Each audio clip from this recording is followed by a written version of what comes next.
and breakdowns.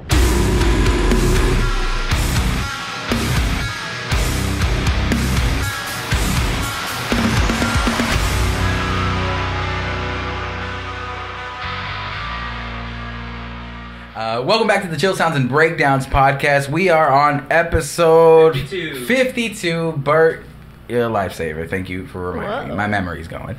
52 though, yeah. And then today we are excited. We have actually 3 people on that side today, and it's kind of nice. But today we have Fever Cole. How you guys doing? Good. Hello. Good. Hi. Thank you for coming on, first of all. I know, like, we've been kind of talking about it. I know I mention it to Austin every time, like, I see him. But it's really nice that you guys could stop by. You guys were saying you guys had a practice earlier, so you guys are... Is this, do you guys normally just have, like, a normal practice, like, is it, like, standard every week, or... No. Really, when we have, like, some sort of event coming up, we'll start to, like, schedule the practices and we're just, like, feeling good about ourselves, so yeah. Yeah. It happens. I mean, it's most of those, like, songs I feel like you just, like, kind of step into. You just kind of need a few run-throughs, like, before, like, performances and things like that. Yeah. So I completely get that. Because it's not like you forget everything. Now, if you didn't practice at all, then yeah, it might be, like, something, so, like, stuff is coming up, get prepared for them. Do you guys normally run practices separate from, like, writing sessions, or how does that usually work? Yeah. Maybe not at first. Like, when we first started, a lot of that kind of got blended together. Mm-hmm. Like, we would do, like, a little bit of writing that morning or something, or during the day, and then we'd go practice, or vice versa. But now it's definitely separate. Yeah. That's I've always wondered, like, how to structure them separately, like writing sessions. Because usually when I used to write, it was always like practice, but then it would always just be this long jam. So they used to bleed into each other, but it would make for these very long practices. Like, we'd, like, from 6 to 7 hours of just like, we run through sets, then everyone just goofs off and, like, practices, just runs through, like, different ideas. Yeah. But that's definitely a way. Now I feel like it's a little bit easier with people being able to, get ideas done, like, at home or recording, like, things like that, and then just let's come together, like, or send stuff across and be like, hey, I have this idea, what do you think? And then by the time you get to a writing session, everybody kind of knows where they are. Yeah. Do you when you write, is it more like free flowing, like jams and stuff like that, or is it more like someone has an idea somewhere? It depends on who starts the idea. Okay, that's another. So all of you write in the band, like? Yes. Okay, cool. Kinda. He writes. We have our parts. He writes in Guitar Pro, so he like writes all in MIDI. Oh, really? Okay. That's so cool. That sounds really cool. Yeah. I'm just over here just feeling it out. I'm just, like, typing in computer. numbers in my keyboard. It's such an interesting way to write, but it's cool. It's worked. We have a joke that he's like Beethoven. Like, he'll just, like, close his eyes and just, like, write out MIDI. And it's the weirdest thing. My brain doesn't work like that, but the songs that he writes, which is like 80%. 80% of the original Skeletons, they start in MIDI, and if me and Aaron start an idea, it's usually in, like, GarageBand or Logic, and just in a DAW.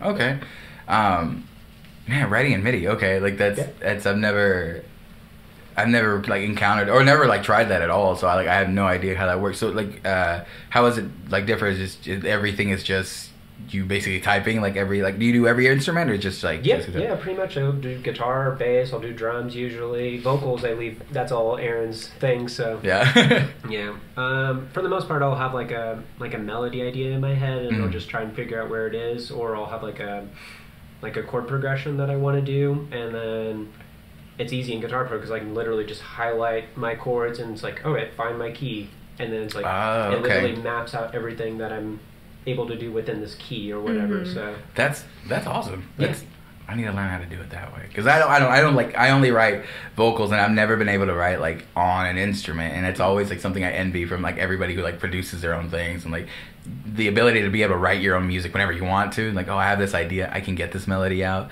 So all these, like, different avenues now that they're, like, MIDI and just being able to sit down and just record, like, an instrument part is really cool.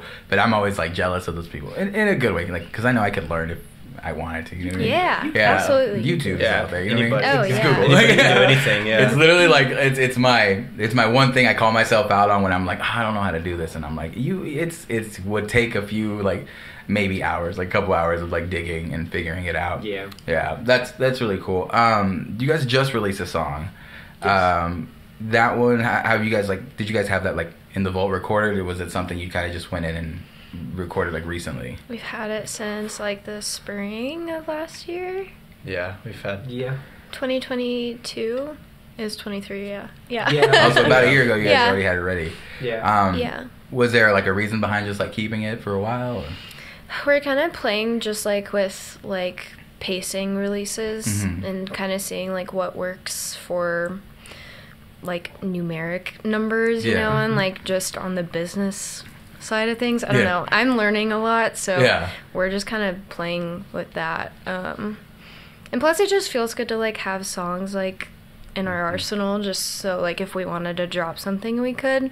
There's Okay. a lot of like liberation and not being tied to anything. So Yeah. if we literally just wanted to put something out, we could, you know. That's kind of cool. Yeah. Hold on. I feel like it's would be really hard to hold on to like songs, especially when you like them a lot. It is. So I'm sure that's like it's a conversation that happens. So like, Yeah. let's just put it out. But like a thing now with music is that you do have to plan your releases. Like you have to plan how.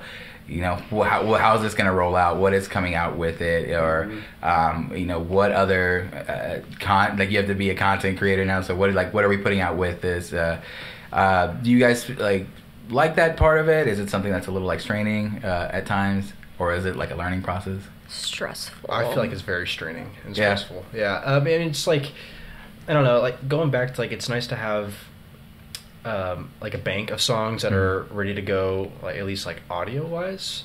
But then all the other things that go with it, that's the straining part.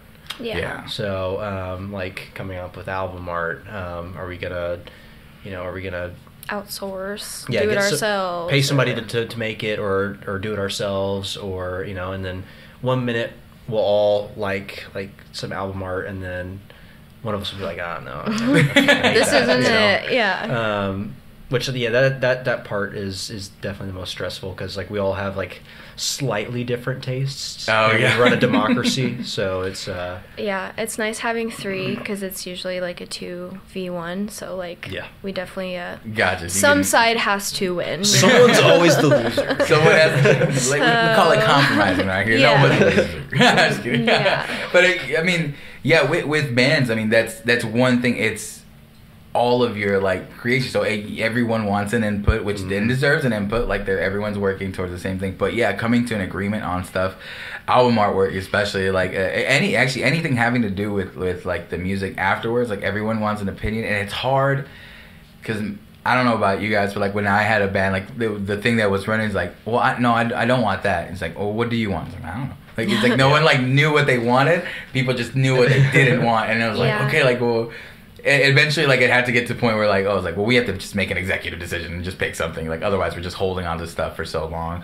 Yeah. Because, like, when my band released the EP, the newest song on EP was 3 years old, and like everything else was older than that. And we're like, Wow. yeah, we're bad at like releasing stuff because we were like, oh, well, this needs to be this needs to be that. Like, even album artwork, or are we doing like CDs and stuff like that? And then we did like fucking 300 CDs and, Holy shit. and made like luckily like it made its money back fairly quickly, but now I still have like 100 and something CDs that like, well, they're just there. That band's broken up. I was like, what do I do with these? Like, I feel like bad throwing them away because like and we put a lot of like thought into it. Like it's got a little like booklet that flips out and everything, so it's fancy. But I'm like, yeah, but they're just like there. But in some of those, I take a look at that sometimes. Like maybe we shouldn't have dedicated so much time to that. It is nice. It made us feel like good or whatever.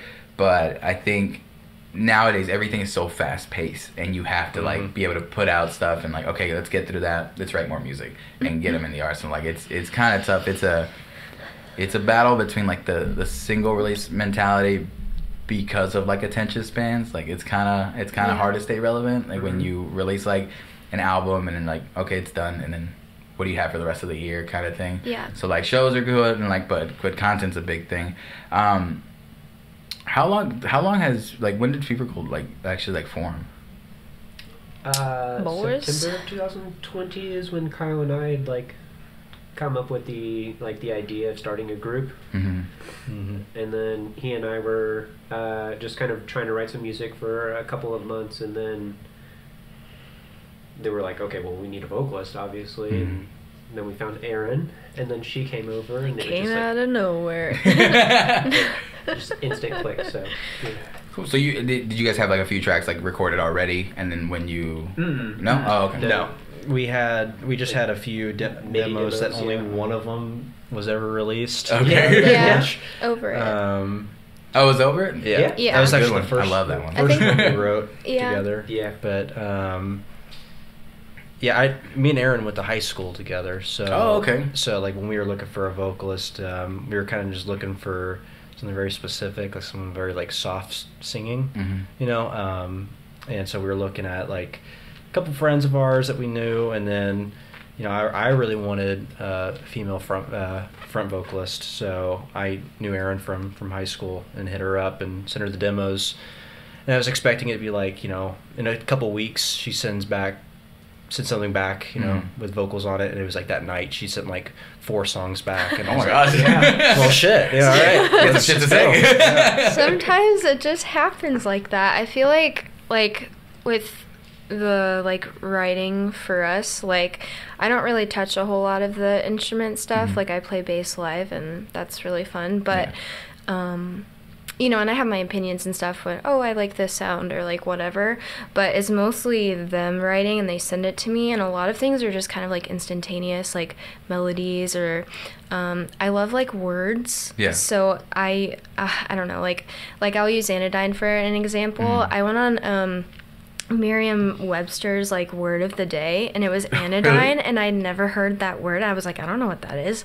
Yeah. And then I literally like sat down on the couch and listened to the demo and like wrote it, and I was like, oh, that's a cool word. Yeah. You know, so it's cool because like I don't know, it's just like the dynamic I feel like works kind of well. That's a really cool, interesting way to write. But I think there's like really cool ways to just like trigger ideas, and that's a really cool one. And plus, like having a better like vocabulary lets you like express like things in different ways. Yeah. Yeah, that's really cool. I think is it melodies that come to you first before you like when you write vocals?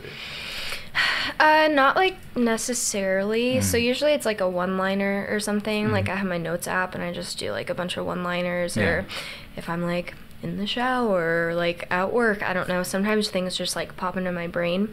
Also like demo names have really been like a catalyst for some of our songs. Like Lavender Dreams was literally the demo title. Oh, really? And then that's the song, and I wrote about whatever a lavender dream is. Whatever exclusively, what is the lavender? Yeah. Interpret it So, as but- you wish. But yeah, no, so I don't know. It just depends. It's usually like a word or something, and then yeah, I'll just kind of free ball it. Yeah, I don't know. This demo, the first one that you sung to. Do you want to talk about it? So Well, yes, this is the place to do it. Okay? Never heard before. So I wrote a demo, and I was just like, all right, I'm just going to come up with a quirky name or whatever. And it was, I Found Love Behind the Gynecologist in Denver or something like that. And Aaron went full swing on it, and it was... Full send. It was... It's a good song. It's a good song. Yeah, I like it it. might come out one day. It might come out with Who knows? oh my god. On our SoundCloud or Feeding something. Did you do it like completely relevant to like Oh, the song title? absolutely. Oh, It's yeah. talking about falling in love with my gynecologist.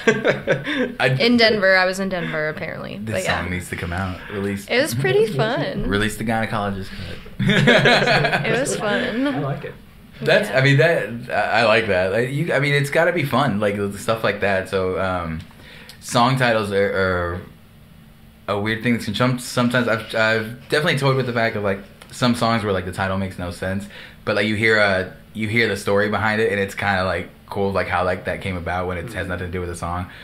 But yeah, sometimes like we had when we were playing, I had a song that was titled. It was just Purple, and then I was like, "Why did you call that Purple?" And it's like, "Cause it's like this thing that I wrote," and I'm like, "What?"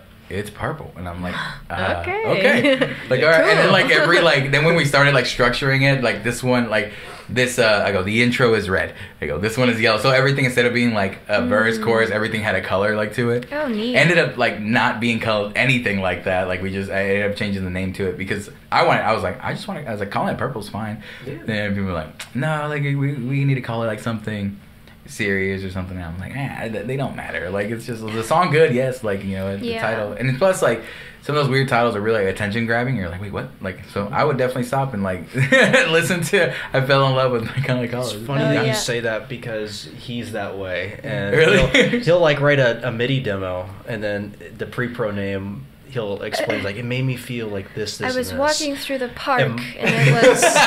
My brain doesn't work like that at all. So I usually Mine give it like such either. a dumb name, like I don't Grandma know. Erin. We can Yeah. do that one. That was I a always demo give- name. Like Grandma Erin. Yeah. like a 2008 screamo title. That's what you like. Your name's more like Yeah, specific. it's into more it. than that because I don't know what to call it. But he definitely has like a whole story behind the instrumentals and stuff. Like it makes me think of colors. It makes and- me- Blue and- Void. Yeah, you wrote Blue Void. Yeah. Yeah. Yeah, and it's funny that you like bring up like song titles and how sometimes they have like no like on the nose relevance. Like Downtown is literally that. That was also the demo name Yeah. Oh, for okay. that song, and then like we just kind of went with that like driving downtown theme, and like the lyrics kind of just worked out that way. And the video. Club seems like Midnight. Yeah. Yeah. Club Midnight is the same. There's no club or midnight in that song, but that was also the demo title, and it just sounds cool. So we're Yeah. like, okay.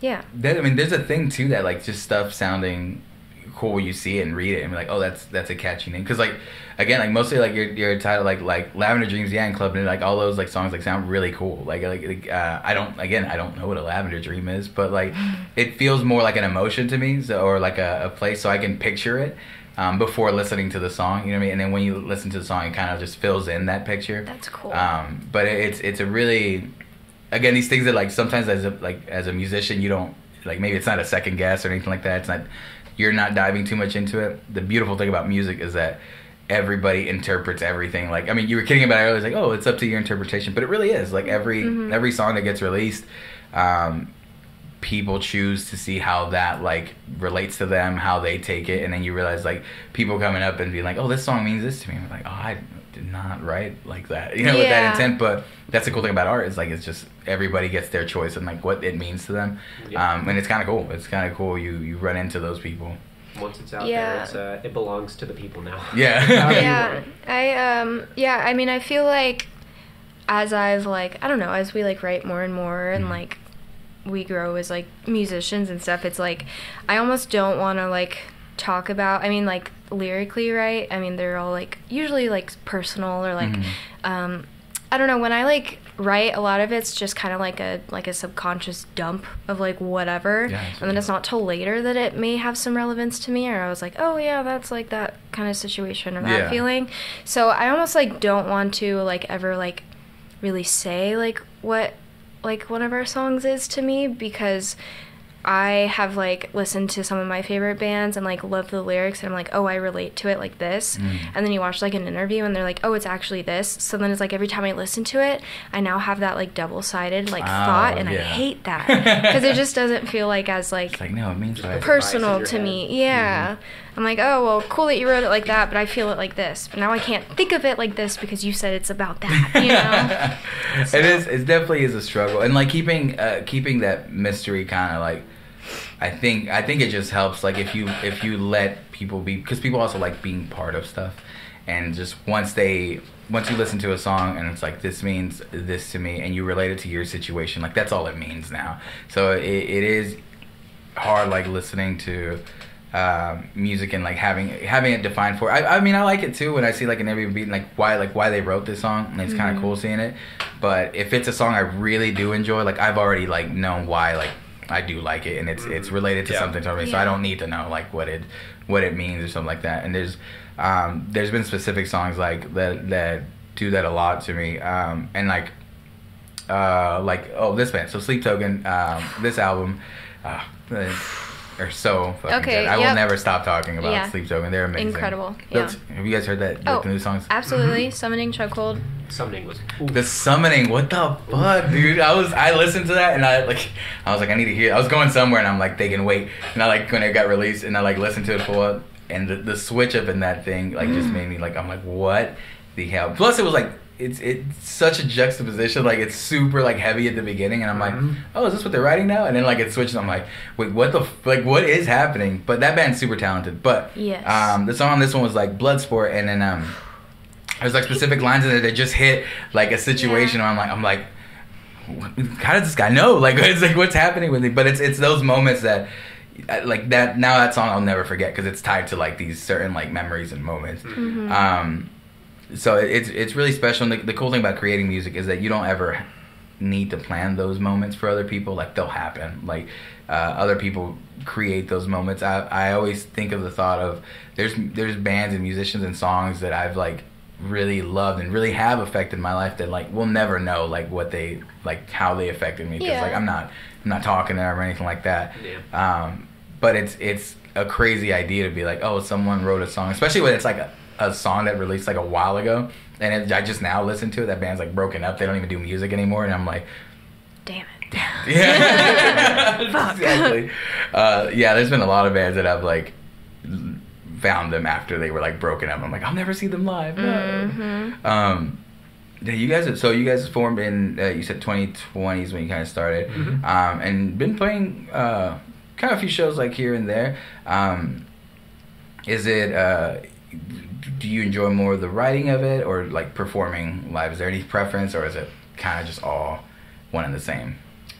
I personally just like the whole collection of everything. So, Yeah.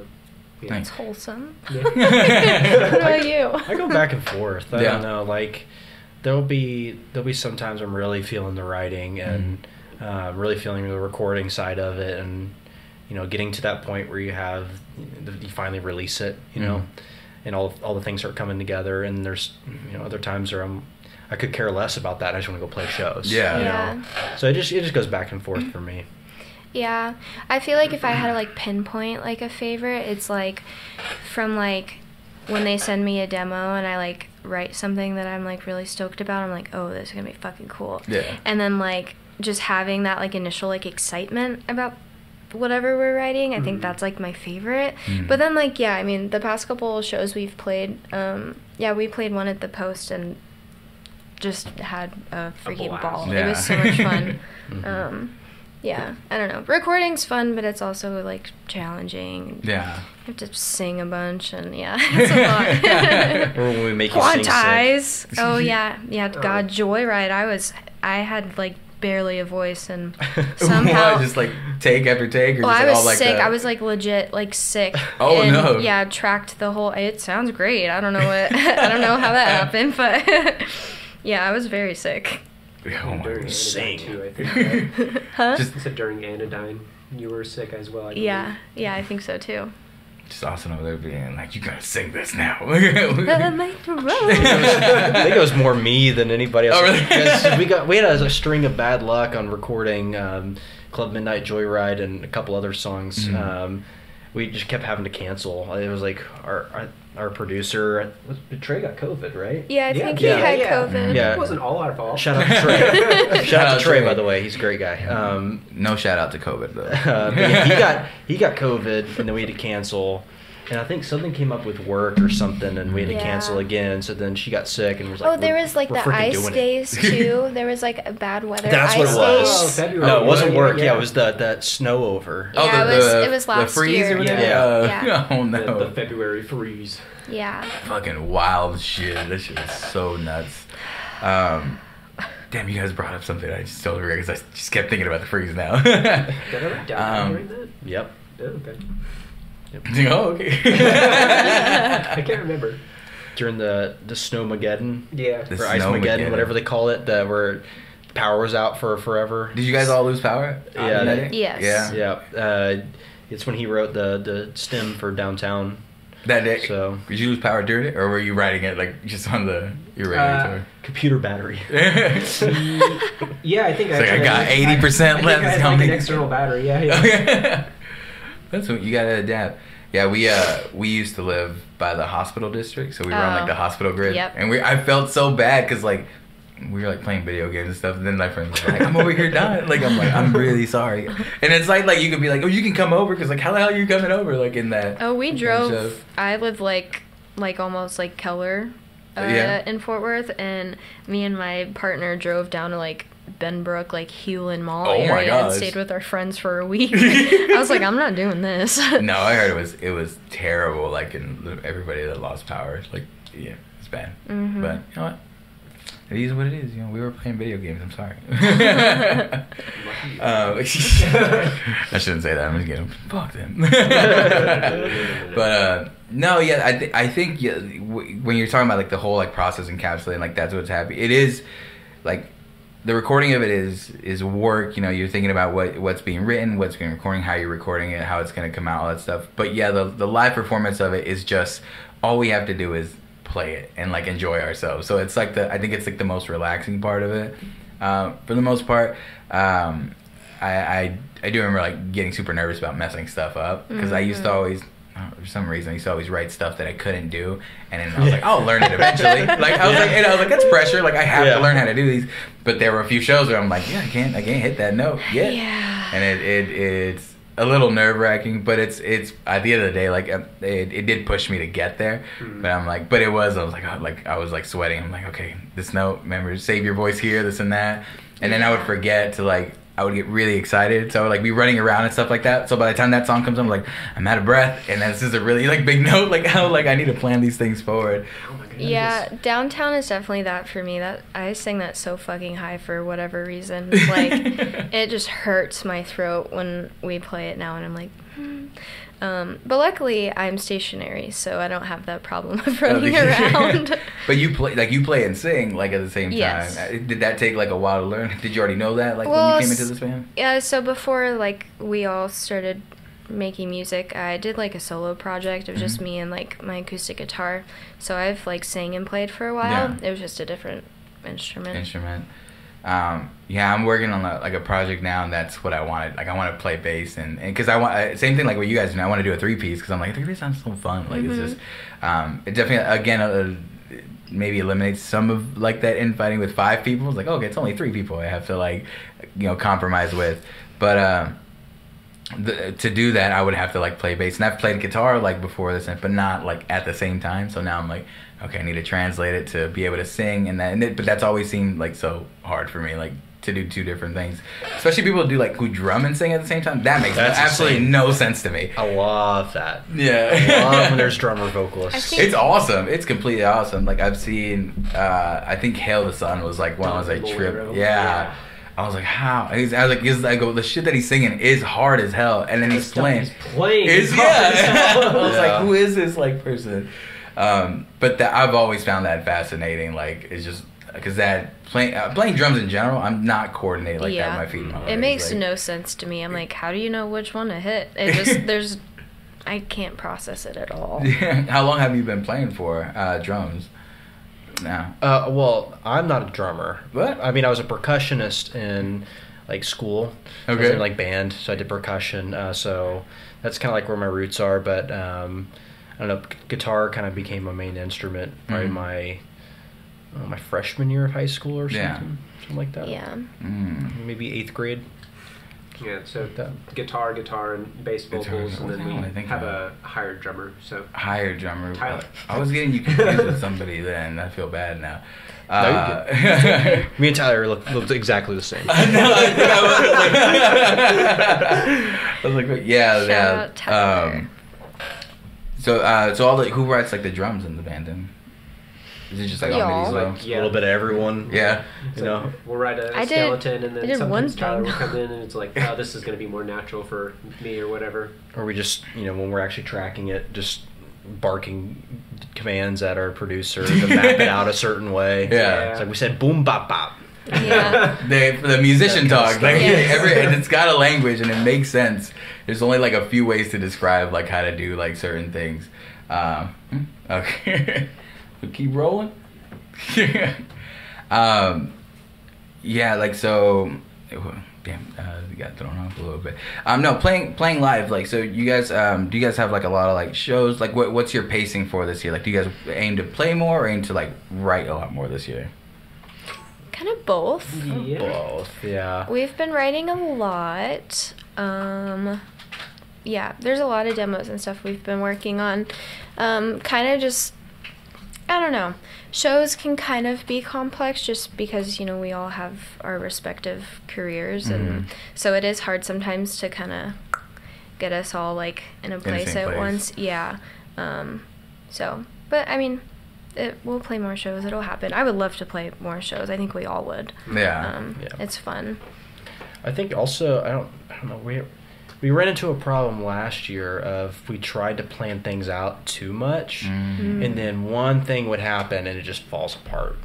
Or like throws off a lot of like it. I gotta, Everything. you know, like what I gotta do for work is a strain on them as well. So like that will just screw the whole timeline up. Yeah. So this year I think we're kind of just trying to take it a couple things at a time and not put too much on the plate and lay things down too much for to just get messed up and us get stressed out about it. So we just have a couple projects, a couple shows. Yeah. And then Yeah. once that happens, work on the next couple things. Yeah. Take it as it comes. Yeah, just kind of like go with the flow. Because again, once if your like music and band becomes like an actual like strain and just like a source of anxiety for yourself, you tend to like start like pushing away from it and just like pulling away from it, and it's not fun anymore. And that's kind of like the most essential part of it. Like you have to like what you're doing, and if it's constant like stress on it, it definitely will take you out of it. So it's really, it's kind of some. I think sometimes it's something that gets overlooked in bands. It's like, oh, like is this actually like still fun for you? Like instead of just like immediately like trying to plan everything. Like I said, like, oh, we're playing all these shows, and then like it feels like, I remember like feels bad like having to drop something because something comes up and like you weren't counting on it, or even working on music and like not being able to get together like because you plan like these sessions ahead, like 2 ahead of time and stuff like that. It's when it comes to like where you as far as right now with Fever Cold, like what do you see like you guys like kind of doing like in the like near future, or what would you guys just want to keep playing and like write music? It's like just kind of fun. Yeah, for the most part, just keep playing, having fun, seeing what happens, I guess. We want to open for AC/DC. I see it. I see that. Hit us up. It's all about mixed genre, okay? The Red Rock, is it Red Rock Arena? That is so funny. In Denver? Red that. Rocks. I've never been there. Have Bro, anyone been there? It looks I've so never beautiful. been. It looks so cool. I would love. That'd be amazing. It's really cool. Yeah. It's called manifesting. You gotta get your vision board. We're out. gonna be there one day. Yep. Well, but for real, I think it's just, I don't know, just seeing where it goes. We're just trying to have fun, you know, and if it goes, you know, higher places, that's, you know, thumbs up. We love that. Yeah. That's definitely always in the back of our head, but I think just having fun and, you know, caring about our projects is the most important part right now for us. Mm-hmm. And also, like, just, like, being friends. Like, Yeah. I definitely think towards the tail end of last year, like, he was saying, you know, we had tried to, you know, 2022 is going to be, you know, this awesome year of all this stuff. And it was, you know, we had great releases and played some cool shows. But, yeah, we really put so much focus on, like a tentative timeline, but it didn't feel tentative. I was very glued to it. So I definitely, when like one thing fell off, I was like, oh my god, like everything's falling apart, you know. And I definitely got like way stressed about that. But yeah, I don't know. Like obviously we all like hanging out and we're friends, and I think trying to keep that in the forefront is a focus this year too. I feel like that's a simple concept of like you should be friends with like your bandmates, but then I've seen like some bands where I'm like, oh, was this the last time you guys hung out together? And like, 6 months ago. Yeah, and I'm like that's so weird. Or like, how do you? Yeah. Like I feel like most bands that I really like and seeing like their dynamic like as a friend group is really like cool. Like we had Said the People in here last week, and they were just like a yeah. fun group, and like all of them like showed up. They were just hanging out with each other. I'm like, that's cool. I was like, I like bands like have like that dynamic where they actually like spending time with each other, and I feel like it makes all the other parts even like feel better, like the writing and playing together. It's like, oh, you're just playing with your friends kind of thing.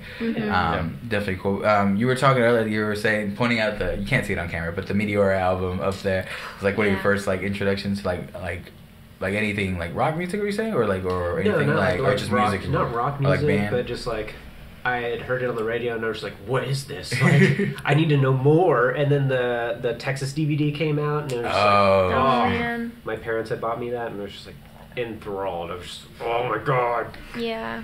Freaking Ed, who's a part of NoiseROT, his mom took him to that like for his first show, and I'm like, are you fucking kidding me? What the fuck? I was like, that is that's so insane. Like, because I always ask him, what's your first show? And he always reminds me it's that one. I'm like, oh, that's Lucky. crazy. That's so lucky. Yeah. Garth Brooks, 96. Yeah. Was that your first That show? was yours? Yeah. That's a good one. That's a good Wow. one. I don't know why. I've never seen Garth Brooks, but when I was a kid, I had a Garth Brooks T-shirt that apparently I wore all the Hell time. yeah. And I'm like, all right, cool. I had taste. The rolls. My first show was Trans-Siberian Orchestra, and I don't think anything. Yo, what the fuck? I don't think anything's gonna top it. Honestly, damn, it was yeah. just like Oh, pyrotechnics, boo. lasers, and metal, and Christmas music all in one. It was crazy. It was absolutely Oh my crazy. gosh. That's bad. Mine was a Greek musician named Yanni. My parents were like mega into him. It's just like huge, massive like orchestral ensembles. Yeah. It was very like thematic and dramatic to be my first show. But I would say like my first like show that I like really was like stoked about, I saw Fall Out Boy. So they were my first. Fall Out That's pretty Boy. cool. It's a good one. Yeah, I was- it was good. I actually was just the last podcast I had. I was talking about Fall Out Boy. For some reason, like kids used to bully people that listened to Fall Out Boy in my high school, and because I was like, I really love Fall Out Boy, and then I saw one kid talk about how much he likes it, and I played on the baseball team, and they started immediately like making fun of him, but the thing is, they were making fun of him singing the songs, and I'm like, but you know them. I'm like, it's like, how are you like bullying somebody when you know the words? projecting. Yeah, I'm like, you guys all just like this shit too. Like, it's Everybody good. likes Fall Out Boy. Yeah, it's Can't fun. lie. It's like the Nickelback thing. I gotta bring them up. Everyone shits on Nickelback. I love them. Everyone knows the words to Rockstar. Everyone knows the words to Photograph. The whole How world You just turned Remind on Me. Yeah, they're How like. You Remind Me, certified banger to this Bro. day. I love that song. For so real. much. I'll stand by that. I had it on like a now like 6 CD or something when I was a kid, and I was like, I love this. What number are they up on the nows now? I saw it at Target, Now but I can't 86. remember what number it is. Yeah, they're still selling them. I'm Yeah. like, who buys I those? wonder who buys it. Like who? I was like, you just have to turn on the radio to hear all this. What You was know that, the right? kids version of that? Kids Kids Bob. Bob. Kids Bob, Bob. dude. Oh, Yeah. Trash. Kids Bob is terrible. They're not even like. I think there's one Kids Bob like song that I always remember because someone clipped it, and it's like, I think it's "We Belong Together" by Mariah Carey, and there is this terrible voice crack, and it's literally like. Like, it's bad. I'm like, this I was need to produced listen somewhere. to Like, this. someone heard this and was like, it's good to go. I'm like, yeah. Seal of approval. Check. But, Ship. and then some of the songs they have the kids do, and like, I know they redo them, but I'm like, the kids shouldn't be singing that shit right now. You Oh should my be- god. But that's, like, I want to know who, like, where these ideas, like, come from. And how they keep going. Like, I mean, I guess maybe. Somebody's maybe buying keeps- it. Somebody's buying it. It's Either gotta that or be it's a most of- front for like some mafia or something. Kids Bob Mafia. Laundering money. Yeah. You might have just found out. I think that's what the Now CD is, yeah. Both of those combined, they just laundering money. That makes sense. Well, they got Aaron's business. I just got a text message from the CIA. They just bust in. We're shutting this shit down. You got us. Oh my god, yeah. I mean, I can't remember my first show. The first show I went to, like, with intent, like, I like really wanted to go to was a Warped Tour, and it was I was only going for a day to remember. Like, Aw, that was like good. the first like, and 2007, yeah. 2008. I think that's probably right around that time. And there was all these other really good bands like playing, but like I didn't know. Like that was the first like anything I guess like alternative from like what the radio is playing that I like really listen to. And then but yeah, when I got there, like I think I saw Angels and Airwaves, Paramore, Whoa. Loved Angels and Airwaves. yeah, it was like all these like really like great bands that I just saw just because of happenstance. I'm like, this was a really good like introduction just to all this music, and that's when I just got obsessed. I'm like, oh, rabbit holes, like we're going down like and finding all this music. What do you guys think about like so we were talking about like releasing like singles and like that argument versus like releasing like a full like album or like an EP or stuff like that? Is there any like debate about that within you guys, like preferences? Well, y'all go first. I personally like to consume albums or EPs, but that's just more of like, give me more. Yeah. Like, but I don't know. I like the single release thing as well. There's pluses and minuses to both sides of things. Like if you release an album, it's like, well, I'm not going to get any new music for another few years or whatever it might be. Whereas like a single, it's like, oh, they released a single, and then it's like a few months later, I'm going to get another song or whatever. Yeah. So I mean, it's I think like music is just being consumed at such a high rate, and it's just gonna like continually like more and more. And like as a consumer, like I just love all of it. So if you give me something and I love it, I'll like stick it on repeat. I'll listen to a fucking single for like 40 plays in a day if if it's like if that's what I like. However, I do love the like whole like I'm listening to an album like cover to cover. But I think in terms of us, I don't know. Eventually I would love to, do like a record.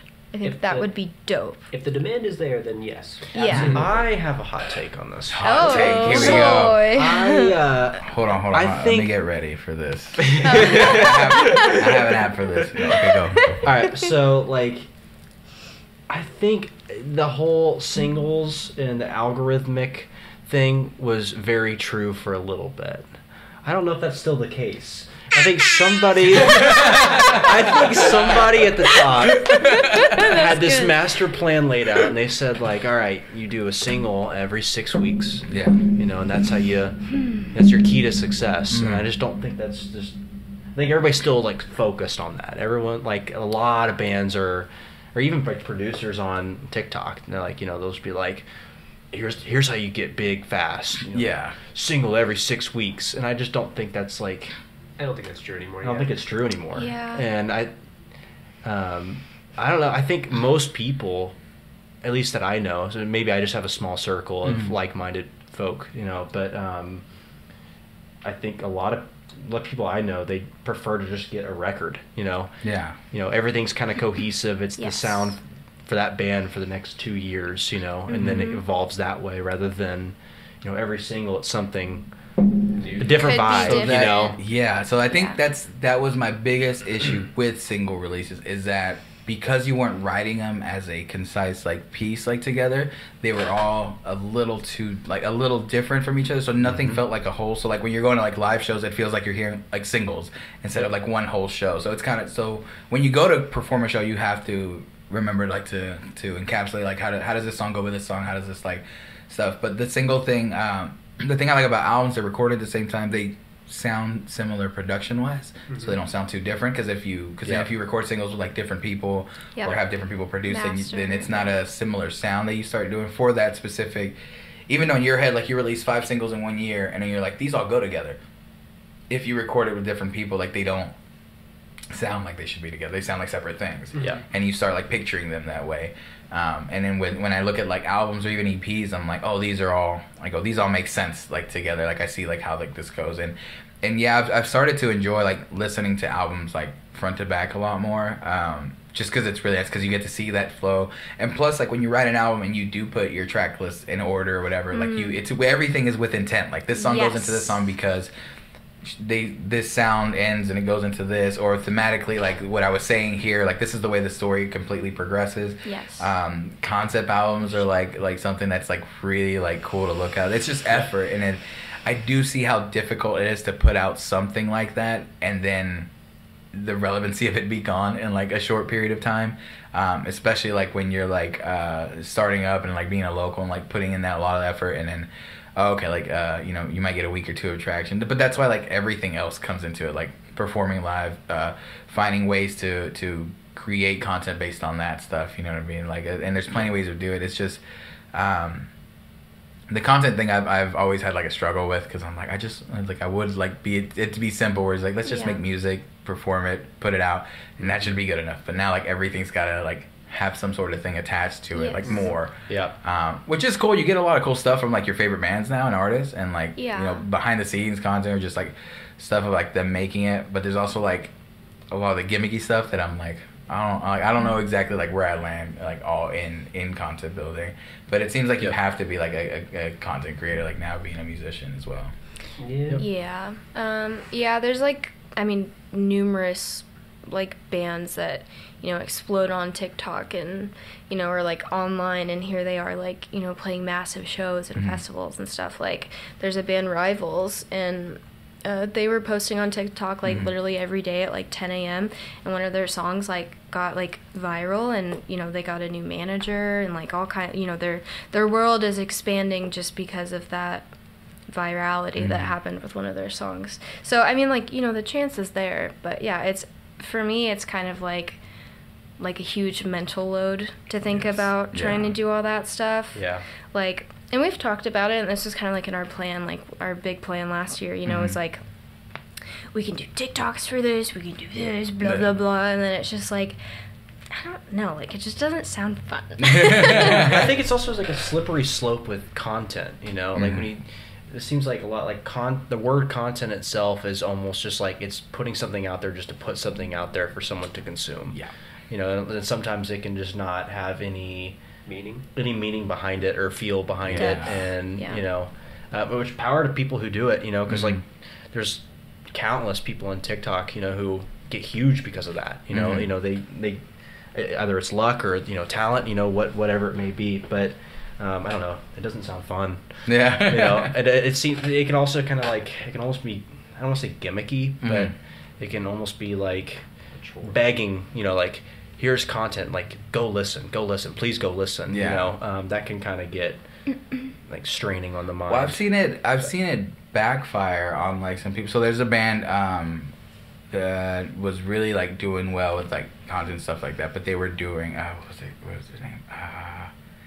Is it Heartless something? I can't remember the name. But the guy was doing a bunch of Loveless is the band. Loveless, he was on the band competition thing on YouTube too. Was he? Oh, okay. I didn't know that. Okay, we can talk about no, it. but yeah, but like I think he was putting out a bunch of like covers. Yes. Little like short ones, and they were great and stuff. But then it started to overshadow like what his actual band. Nobody was going to listen to that. Yeah. So he had success and virality, but it wasn't translating into like what he wants. And then like I think he ended up like stopping for a bit and kind of being like, oh, let's focus on just promoting like my music, and it's good, like it's good music, but he became that gimmick for a while, like he became that thing, like so people were like, anytime like, because it was always, I think like he got big off like covering the Stranger Things like theme song. Not Stranger, it was not even Stranger Things. It was song, Running Up That Hill. Running Up That Hill. Yeah. There was that one, and there was a one previous that. But it was anytime like some sort of like new song would come out, I was like, oh, like do your cover. Like everyone was asking him just to do that, and nothing was gaining traction on his band. So I know the reason he started like doing TikToks was to promote his band,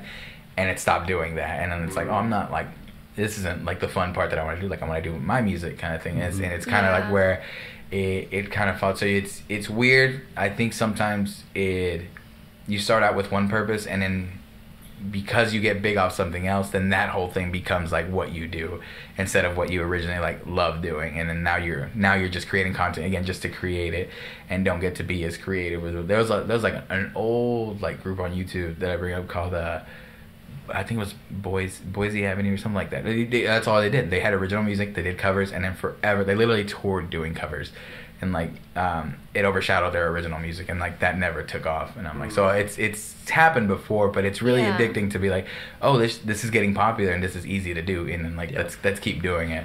And but you're right, some artists, I mean, there's their whole like Our Last Night, that's their entire brand. That's know? That's your like thing. they make original stuff, but they're known for their covers. You know? Yeah.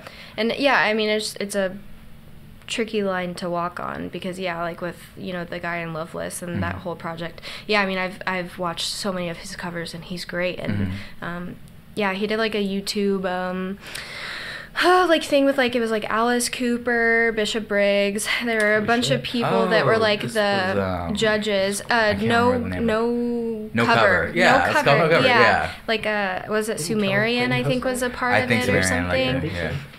But yeah, I mean he went and did that whole thing and got some extra love there. But yeah, I mean his cover stuff kind of. Definitely. I mean, he did a collab song with like Kellen Quinn, right? And like, having features and stuff can also sometimes be a really big plug for you to get somewhere. But then it's also like that may be the only song that people gravitate towards, because that other person's bringing in so many people. But it's just a hard line to walk. It works for some people and they enjoy it, Yeah. So to each their own. As long as you're doing what you love. I think it's always like, content creation is part of like being a musician now, but like there's ways to do it to where it feels like stuff that you would actually like do and enjoy, stuff that you enjoy doing. Like I always think about, because there's a ton of ideas I have for like to do content for like NoiseROT this year, but I'm like it's all got to be stuff that I enjoy doing, stuff that if I'm watching this I'm like, yeah, this is cool. Like I'm like I would like do this, which is why like when I started the podcast it was supposed to be temporary. It's supposed to be like 6 episodes for like the first Chill Sounds and just advertise that, and it just got fun and I'm like, oh okay, I can just talk to like people and like musician stuff and put it out. And I realized like, oh, there's not a lot of like stuff like that for like the bands that I see around like town and stuff like. I'm like, oh, I want to offer something like that. Then I started making it, then it's fun for me. I'm like, so I put it out not because someone's telling me to, or this is like the trend going on right now. It's like it's what I enjoy like doing. And then with NoiseROT started, then we're like, oh, okay, like how do I get more people to go to shows and see these bands? I was like, okay, let's find ways to highlight those like bands coming through and just like little like videos here and there that I like think we can do, but nothing where it feels like I'm just doing it to doing it, like to put something out, you know what I mean? Because it's not you always want to have a good feeling about like what you're putting out and like to the world, because it's mine, I mean, I'm attached to that. Like I want to put something out that I actually enjoy and have a fun time, creating. Yeah. It's definitely a difficult line to do. I know you guys do a good job though with merch. You guys have some cool merch, especially you rocking one right now. A damn fever cold bird. That's a singular item in the world. I know, like it's only that. I literally asked you when you had it on like one of the times. I was like looking on the table, like where's that? And it's like it's not on there, man. Like, oh. just for me. Yes.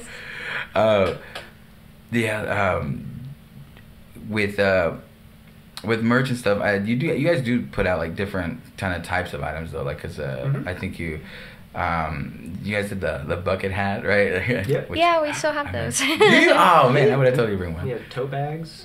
Yeah, just like your regular dad hats. We did those hoodies, and then we did a different colorway of the hoodies. And then, is the hoodie fever cold too? Yeah. Austin's rocking a whole fever cold fit right now. He's very proud. It's a proud dad. Yeah. You guys, is that something like you guys outsource for like designs and stuff, or do you guys do a lot of that in house? This was one design. This was me, yeah. And then the Club Midnight stuff we bought. That was outsourced, yeah. A set and then just customized it. But Ron Totman. He does really good stuff. He does stuff for like Invent Animate and a bunch of cool metalcore bands. And that makes sense now. I think he's like an in-house designer for someone. I think he works for Rise. Does he? I think so. Yeah. Oh, really? So sick. Sure. But love that design. Thanks, Ron. With keeping stuff in house, I mean, you guys tend to find people that you like working with when you outsource stuff. Like, do you guys normally go to the same people? So far for like just music, I mean, we've worked with Trey Rollins. Yeah. Or are you talking about like design stuff? I mean, everything, because like I always wonder like what bands like do in house. So far, our only go to like return. Frequent, whatever you're trying to say, is Trey Rollins, our producer. For music, so he's produced like all the songs? Yeah. Do you guys go to actually track with him, or do you track everything yourselves? He tracks it, he mixes it, and we usually send it off for mastering. Yeah. Okay. Yeah. I mean, you might. I was gonna say I guess must like working with him if like you've tracked all like the singles with him. Yeah, he's done great things to our songs. Austin and I were listening to like our first original like Club Midnight demo earlier, and we were like, "Whoa, this song's changed a lot." It's cool to hear that like difference though. It depends. Some songs he'll just like. You're like, all right, guys, it's time to deconstruct it. Trying to change everything. And then some songs they barely change. It just depends. How's that experience? Because I know that's kind of tough when you're coming with a version of a song and then having someone take it apart or add stuff to it that you weren't thinking. Like, was it an easy process to go into it and be accepting of like the advice and suggestions, or was it like, did you guys have a little bit of struggle with that? I always think that everybody here is pretty open to his suggestions, and we trust him. If he says something, that we're not vibing with, and I feel like he's like, oh, okay, fine. You can keep the original idea, whatever. I think the only time that I remember that happening was Joyride was kind of my baby. Mm-hmm. That was kind of like my instrumental baby, and barely anything changed, Yeah. And then on some of the things that did change, I was just kind of like, Trey, you hate it. Why do you hate it, man? And he's like, no, it just needs to be this, But no, we all trust him, Yeah. He's got, similar ideas or similar tastes that we have, but his are just like an out of the box enough where we wouldn't have thought of it that way. Even if it's something as simple as like. He makes fun of us for this, but we like to do drum parts where it's writing like a tom, like a floor tom. Yeah. And he's like, I hate that. And he'll change it to like a hi-hat or something. Yeah. I don't know. Still keeps the vibe, still keeps the groove. And it's just I think he's definitely like, there's a song that we haven't released. I'm fucking in love with it.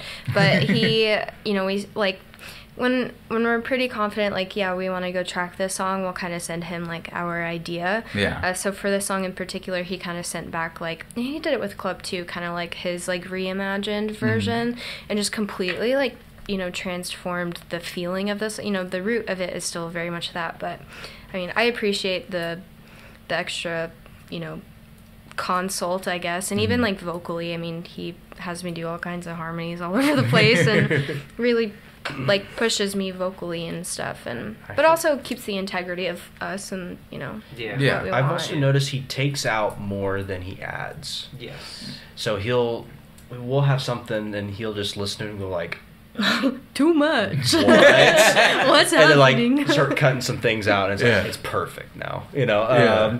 So he definitely will simplify our songs a lot.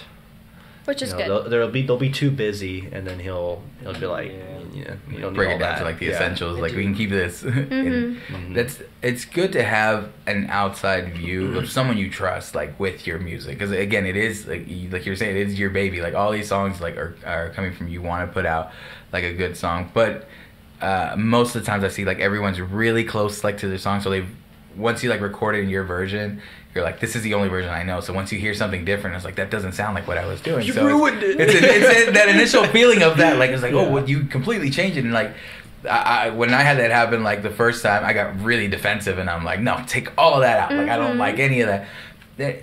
In retrospect, it was actually pretty cool. Like, but like at the moment, I'm like, I took it as like, someone telling me my song wasn't good enough, like already, and like so I took it like that, and I had to like learn to be like, oh, that's not what they were trying to do. Like at the end of the day, like we're trying to make a good song, like here, you know what I mean? Like, it can be hard to separate like yourself from your art, and then have somebody be like that doesn't really serve the song, you know, and like try something else. I think that's.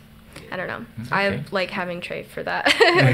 Club was very different, and then I think when he sent us his idea or his rendition of things, it was just like everybody was like, yes. Okay, like this is what it should have been. Yeah. He's like, you figured it out. You just had to twist a few things, and it's there. It's on. Yeah. I like that. I like that you guys like work with someone and. I've always wondered about like working with like actual like producers and stuff like that to help like make songs better. Like I haven't personally had an experience where like it panned out into anything, but I've always wondered like that experience, how well it goes. But also you guys have basically found like another part of the team like that kind of like helps you build the songs, because that's a big part of like The what? It can go horribly though. I mean, Yeah. I can't. I have a ton of friends who have worked with the producer and they think they ruined like the producer. They did not click with their band, and they're like, wow, they ruined that song, or or wasted our time, So yeah, it's really important to find somebody you click with. I think we just got lucky. Yeah, because I mean, and it's all that. I mean, like, oh, you ruined a song, and then you're like, well, you could do it again. But yeah, that's money that just got spent. That like all this stuff is like being a musician is expensive as hell. Like, because all this stuff is being self-funded. Like in the beginning. So like if you go to somebody and it doesn't turn out the way you wanted to, and it's not something that you think you're gonna use, well, like I just spent all this money for a song. It's like I'm not gonna put out because it's not like what it should have been. So it is risky. That's why I'm always curious about people who work with me. Like, oh, how did it build? Like, how did you build it? Like the trust with them to continue. And I'm sure it was like off of the first song. And I'm like, okay, that went well. Let's go back and do it again. YOLO moment. You were like, hey, my friend does this, and we're like, okay. And we took the first 4 songs and literally in like 3 days grinded them out, and here we are. Going back to the point of like having everything sound like a collection, that's what we've kind of done, is like batches of songs, like 3 or 4 or whatever, so that way they kind of like they're all vibing with each other. I definitely feel that. We've only recorded one that was like standalone. But it got mixed and mastered, at the same time with another batch of songs. But yeah, we I mean, not to be hypocritical here, but we do the singles. We do be doing those. But yeah, we do try to do a group of songs to avoid, it just being a cluster. Too far of a disconnect. That would be the way. Even if you release them like as singles, like recording them together feels like to be like a good idea. That way, the way you guys felt and recorded them at the time, like it all feels like the same part of the same conglomerate, and like they make sense together again. They release separately throughout the year, but like, oh, all these like songs released this year like make sense together. Like when you go back and listen to them, it's a nice listen like of all the songs like to do.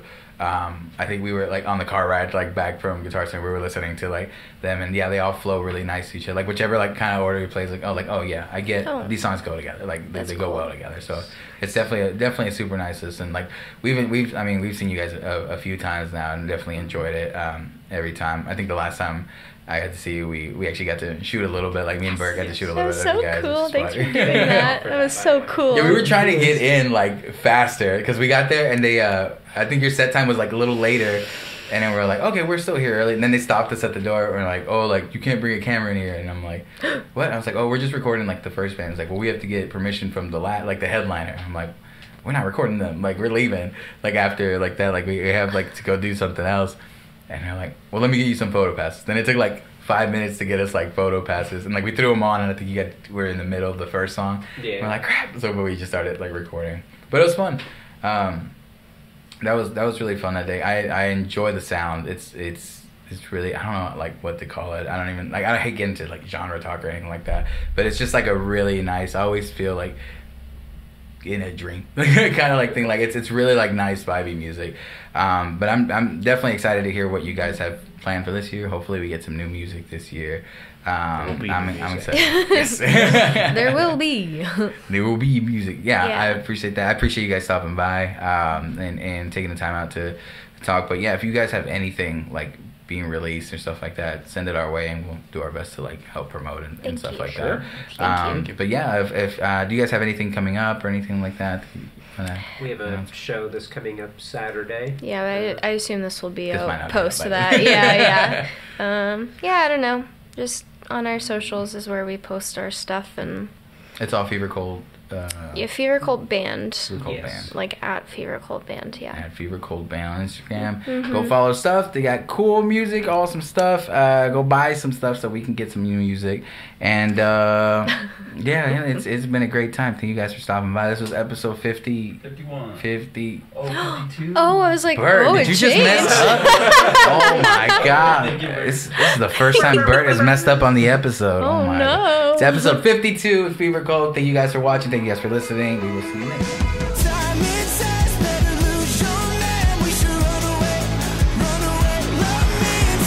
Sounds and breakdowns.